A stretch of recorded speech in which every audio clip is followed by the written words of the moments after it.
Jesus, sua principal ocupação foi ser um mestre, o professor por excelência, o mestre dos mestres.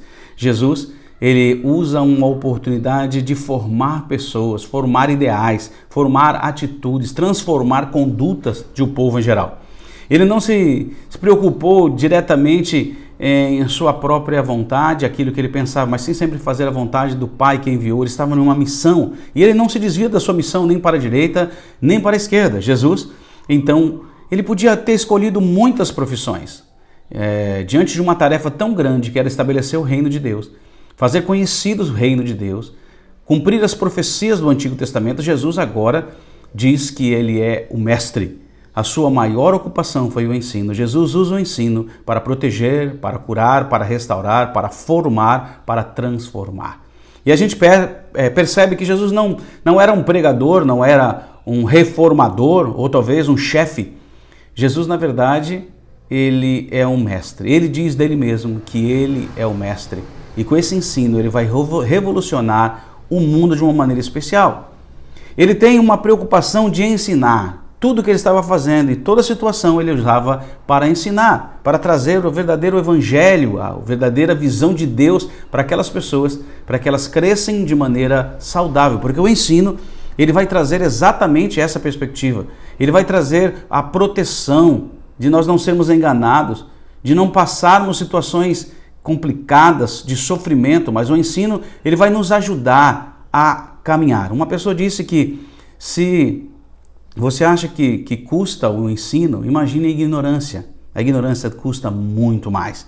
Jesus dá uma ênfase no seu ensino e ressalta o fato de ser ele reconhecido como mestre.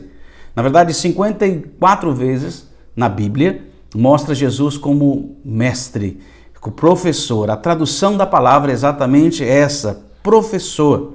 54 vezes ele demonstra essa questão. Então mostra isso, que ele é o mestre dos mestres, ele é o verdadeiro professor. Os seus discípulos o chamavam de mestre, as pessoas de fora o conheciam como mestre. Jesus, quando ele foi querido sobre a questão do mestre, vocês dizem que eu sou mestre, eu quero dizer que sim, lá em João capítulo 13, versículo 13. Nessa linha de pensamento, nós percebemos que João Batista, fazendo uma comparação, ele era conhecido como um pregador. Paulo também foi um grande pregador, mas Jesus tem uma perspectiva diferente, porque lá no Sermão da Montanha, que não deveria ser chamado Sermão da Montanha, mas sim o ensino da montanha, não é? A aula da montanha, o seminário da montanha, porque Jesus ele tem uma preocupação de estabelecer os princípios do reino de Deus. E no princípio do reino de Deus ele usa aí do capítulo 5 ao 7 de Mateus para ensinar valores do reino de Deus, usando situações, lugares, ambientes, palavras totalmente diferentes do que o pessoal estava acostumado, porque Jesus tinha autoridade. As pessoas diziam, ele não ensina como os escribas e fariseus, que eram mestres da lei, mas ele ensina como tem autoridade. A autoridade de Jesus vinha de Deus. A autoridade de Jesus era autoridade de vida, porque ele não simplesmente falava, mas ele vivia aquilo que ele acreditava, ele vivia aquilo que ele ensinava. Isso mostra de uma maneira forte a autoridade de Jesus. Ele, como mestre, ele pode ter um ensino tremendo, maravilhoso, entusiasta. Ele é um verdadeiro professor que usa situações no templo, na sinagoga, no meio do mar, na praia, no meio do povo.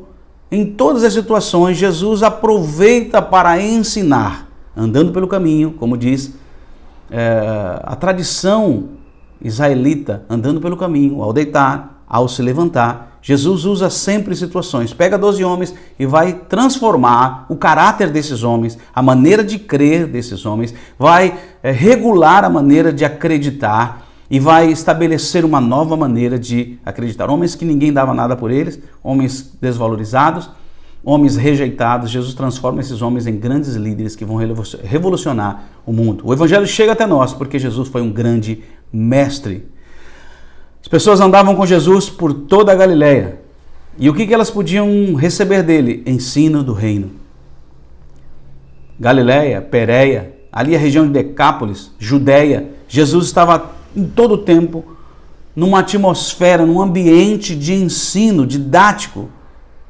E Jesus fazia diversas perguntas. Usando essas perguntas, Jesus então demonstra a sua metodologia, não somente com perguntas, mas também usava preleções, ele usava histórias, parábolas, ele conversava, ele sentava, ele valorizava as pessoas, ele usava pessoas assim, simples para fazer diferença. Lembrando da mulher adúltera, que Jesus disse: quem não tem pecado, atira a primeira pedra. Todos queriam pegá-lo e de repente ele traz uma palavra que transforma a vida das pessoas, que faz elas mudarem de opinião. Ou então aquela mulher que era tão grata a Jesus, e ela chega ali, vai lavar os pés de Jesus com aquele bálsamo, enxugar os seus pés com os seus cabelos, e alguém diz, como Judas, né? Para que gastar dessa maneira?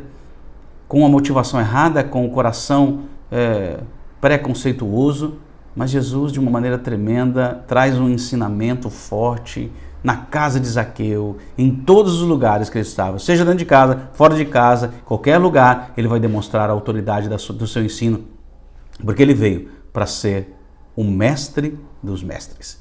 Então, se você quer ser um bom professor, saiba usar essas práticas para que você ensine cada vez melhor. Olhe para Jesus, aprenda sobre ele, independente de religião, aprenda sobre ele, porque você vai fazer diferença no seu ensino. Você vai fazer diferença na vida dos seus alunos, transformá-los para sempre. Jesus ensinava para transformar vidas.